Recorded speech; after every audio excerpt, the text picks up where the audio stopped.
right, tune in. What do you think about this whole thing? The Washington Redskins are gearing up for a big battle that's going to happen off the field. There's been a controversial ruling, came through yesterday, by the U.S. Patent Office, and they say that 6 of the team's federal trademarks have to be canceled because of the name of the team, which they say is, quote, disparaging of Native Americans.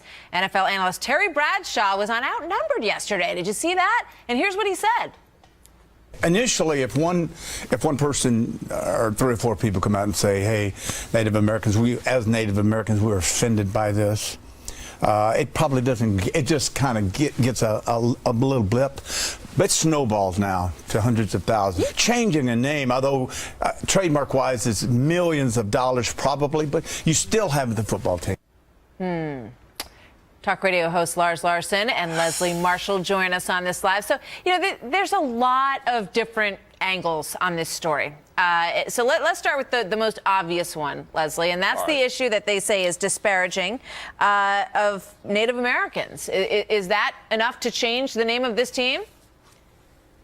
Well, according to federal trademark law, this is. Now, remember, it doesn't necessarily have to be the name change of the team. But if we look at what an idea of racism or verbal racism can do to a team, let's look here in Los Angeles at the Clippers. I mean, you can see players revolt. You can certainly see boycotts and people not buying tickets to games, which can go further, which I believe would result in an official name change and not just a trademark. I mean, isn't what Don Sterling did and what this is a very different situation? I mean, this has been the name of the team for a very long time. And, suddenly some people have a problem with it. It's not everyone, not even all Native Americans think that this is a bad idea. Let me bring you in, Lars, in terms of the big picture here, which is what I see as a company being told that they have to change the name of the company by the federal government. Yeah, and this is what's amazing, that Leslie doesn't have a problem with this, because the federal government has something called the First Amendment that says the government is not allowed to go out and decide what is offensive speech. And there are plenty of company names. If you look them up, most of them, I'm sorry, Martha, I can't even say on the air because they're so over the top. But they all have patent protection from the U.S. government. When the government starts deciding what's offensive and what's not in free speech, they're crossing that First Amendment line. And it's amazing that Leslie's willing to get behind that. I find most of what Nancy Pelosi and Harry Reid says is offensive. Maybe we can get the government to ban that. What do you think? I'm sure you'll try, Lars. I'm sure you'll try. But the bottom line here is, even though we have a First Amendment, absolutely, which I love, we all know that if somebody is offended, they do have a right. 8 years ago, Navajo Nation brought this to the attention. We say it happened now, but it has been going on for 8 years. And by the way, Lars, they don't need a majority, as you know, when it comes to trademark laws, when it comes to registration of names for teams such as this.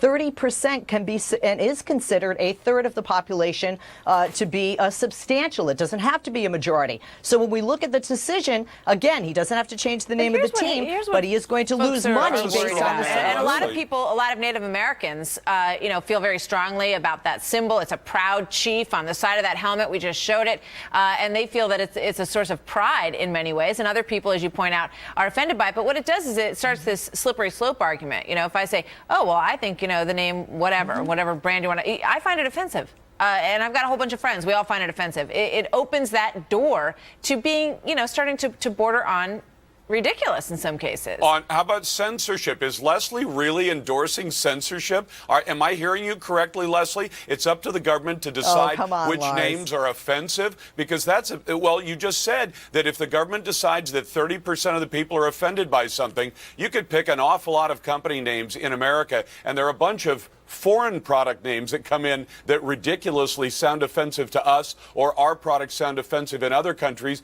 because the words we put on those products look like dirty words in other countries. And so if you're going to start banning things on that basis, that'll be interesting. All right, we got to go. We got to leave it there. I'm getting wrapped up. Thank you very much, Leslie, Lars. We'll see where this goes. So break.